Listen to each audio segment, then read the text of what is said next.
My new project is a bit of a change from what I've been doing lately. I've done a couple of German clocks. This clock is an English clock. It's an Enfield striking mantle clock. You can see the case here is pretty rough. The lacquer on it has worn off over the years. It's a mid-century age clock, about 1960, I would think, 1950, 1960 Art Deco type style. You can see that generally in the shape of the case. It's pretty rough on the top too. I'll run over that with a couple of different grades of sandpaper and then some fine steel wool to smooth that off. Then I'll give it a coat of my walnut oil and beeswax, and that'll put a bit of life back into the case. You can see in here the distinct shape of a circle in there, and this case is unusual in that this section here with the chapter ring on it is actually an insert. You can see it's run round there. So the chapter ring is not just stuck on the front of the case.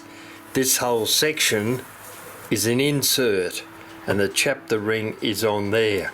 So it means that when I clean this up, I'll have to be very careful not to touch the chapter ring either inside here or outside. Also, the chapter ring is held on with 4 pins, one there, one there, one there, and one there. And if I try to lift those up or remove the pins, that chapter ring, being very old, is going to break, guaranteed. So I'm not going to do that. I'm going to leave that on there and then very carefully clean this and clean the outside and then put a different surface on it. These parts have already been removed from the clock. As you can see, the glass is obviously going to need cleaning. A lot of finger marks and stuff on it. The brass on the inside there's not too bad. I'll run over that with some fine steel wool and clean that up. And on the outside you can see all this disfiguration in colour across here, stuff that's caught on the outside of the bezel. But as I rotate it round between there and there, you can see, just using steel wool, fine steel wool, how much that is cleaned up. So it means that the entire bezel will clean up rather nicely once that's been done. The same can be said for the clock hands, one of which I'll remove from this, and you can see that same pitting and discoloration all over the clock hand, both of them, the minute hand and the hour hand. But the end there I've cleaned with some very fine steel wool, and it's come up rather nicely actually, as opposed to the disfigured stuff down there. Though it's not particularly easy to see there, but that is a lot cleaner. Right, we'll do that before they put the hands back on. The other part that I've removed, other than the movement, is the coil gong. And you can see that there's a serious amount of rust on that. Look at the rust on that.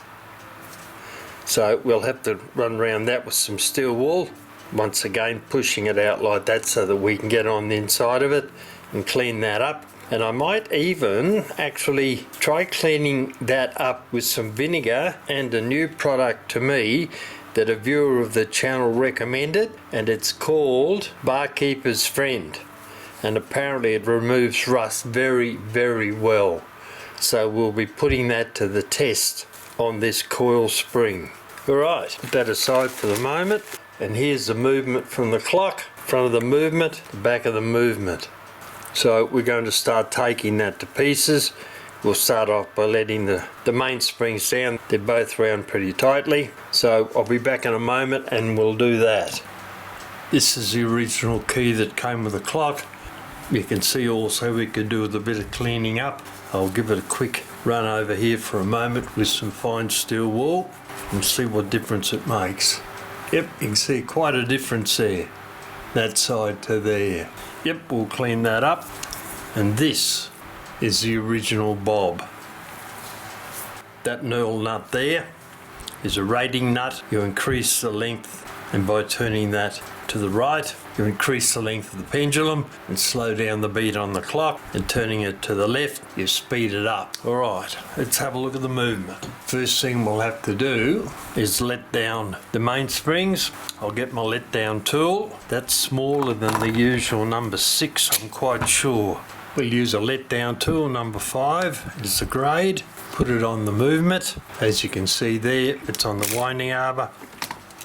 Now what I have to do is put a little bit of tension on it to tighten it up a tiny bit, then putting a screwdriver in between the click and the ratchet and pulling it out, and then I can very carefully let the let down tool spring round in my hand. That is fully wound up, seriously wound up. Wind it up a tiny little bit, hold the movement so it doesn't spin round. You can't see that for the moment, but that's what I'm doing. And let the click out of the ratchet. You can also do it by removing the click spring, and that'll take the pressure off the ratchet. The only problem with that is if the spring unwinds too quickly and the let down tool spins in your hand, you may do some damage. Right, so we'll remove that, and you can see I can move the barrel backwards and forwards. Alright, I'll take the other one off, do the same thing. You won't be able to see it, so I'll take it off and then we'll come back. Well, both those springs were fully wound up, very, very tight. Alright, off to the back of the clock now, and we'll start removing some of these pieces. I'll take the hammer off first. I would think that has probably been pushed through that way. It is tight, and seriously tight. And also you'll notice that the length of the tapered pin, that side of the post, is about a 1/6 or a 1/7 of the length of that. The idea is to get them approximately the same both sides. Now I'll squeeze on that, which should move it out. Oh, that is hard. It's definitely the way it goes, because the pin, it's been pushed in alright, quite seriously. I might need pliers with a larger jaws for that. I think they keep sliding off. Alright, we'll use these guys, see if we can get a start on that. Well, that pin has been seriously hammered in there. I'm going to have to get a pair of jaw pliers to be able to remove that. That is seriously tight. Alright, we'll try once again, see if we can get a good grip on it and pull it out. Obviously that's not a good grip. Now, wow, that is pretty crazy. Well, I can't move that pin, even with a pair of lockjaw pliers. So it's obviously going to stay there, as I'll take the hammer with this piece of leather in it off before it goes into the ultrasonic cleaner. As a matter of fact, I'll take it off now. It's a very tiny screw holding it on, so I'll use one of my small screwdrivers and can't get a grip on it. Marvellous that people think that everything on a clock has to be completely screwed down to the verge of almost stripping the threads. Alright, that's got the hammer off. Alright, now we'll take off the crutch and the back cock by undoing these couple of screws here, which I don't think look original. I remember having seen washers like that on one of these clocks before, and naturally it's screwed down to the point of damage. And get a start on it. That's one, and the other side. Lean right into it strongly. Alright, that's got him. I'll undo these couple, and then these couple of screws, take them out and put them in a dish. Once they're loose, they can go straight in. That one. Then the other side, not quite. That should be about it. Nope, another half a turn will probably solve the problem, or a few more. Okay, out it comes. Put those over there. Now, take up the back cock. The suspension spring you can see there that's slightly bent. We'll have to straighten that before we put it back in. And I'm rather loath to remove this. I'll leave that there. I'll spin this round and we'll take the crutch off. There we have it. We'll take that pin out later on and see if it's in the same condition as the other ones. As in, we're not going to be able to... God, that's tight. Amateurs dabbling with things they don't know anything about. That's horrible. Absolutely horrible. Okay, what do we got? That will come out once we take the pieces from the front off. I'll take the pallets out, get them out, put them aside over there. Now we can start taking some of these other pieces out. I'll put that hammer lever into that slot so that the movement sits relatively flat on there. Alright, time to rummage in our box of goodies here and see what size spanner we need.